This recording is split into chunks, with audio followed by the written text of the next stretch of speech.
Stradivarius, the name Stradivarius. The Stradivarius is actually a fine, very expensive musical instrument that comes from Antonio Stradivari. He lived in, I think it's called Cremona, Italy. And back in the mid-1700s and the late 1700s, his family, beginning with him, crafted these amazing, amazing, amazing instruments. Thank you very much.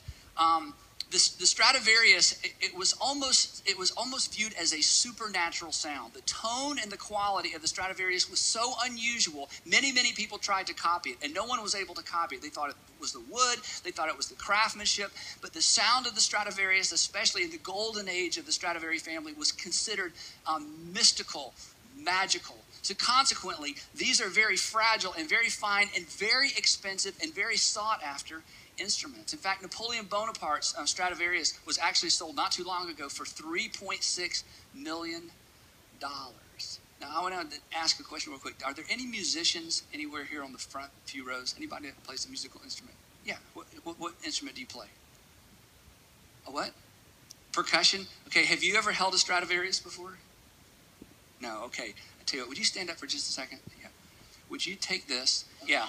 And would you take it back around to that guy? Would you hold up your hand? I want you to have, and when you're finished with it, what I'd like you to do is just pass it down the row so everybody can look at it, and just pass it around the audience. And when you're finished passing it around, maybe somebody could put it over here on the steps in the case, and I'll get it later if I think to remember to take it back with me. Would anybody do that with a Stradivarius? No. Do you know that we live in a culture full of people? Maybe you're one of those people that do that with your sexuality all the time. Now listen to me. Do you know how much more valuable you are to God than that piece of wood with cable and glue and string? Do you know how much more fragile your sexuality is than a piece of wood, no matter who made it and when they were made and what it was traded for? Do you know how much more valuable and fragile your sexuality is? That can be replaced. Newsflash, you cannot be replaced.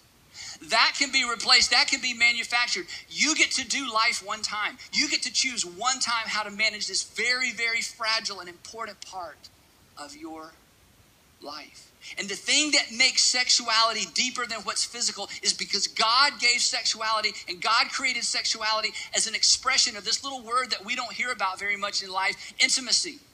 Intimacy is to know and to be fully known. And when God created sexuality, which by the way is an interesting thought. I mean, if you're a creationist of any type at all, you realize once upon a time there was no such thing as sex or sexuality. And in the middle of creation, or at some point in creation, God said, "Oh, I have a great idea." And the angels looked in and said, "What is it?" And he's like, "Well, you won't be able to appreciate this at all." And God created sex. And he gave it to horses and cows and mice and cats and dogs. And then he created us in his image. And when he created us in his image, he said, "I'm going to take sexuality and sex to a whole nother level." It's not going to simply be about creating more humans. It's not going to simply be about procreation.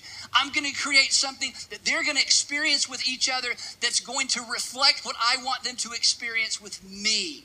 It is going to be the ultimate expression of intimacy. Full on, passionate, fearless,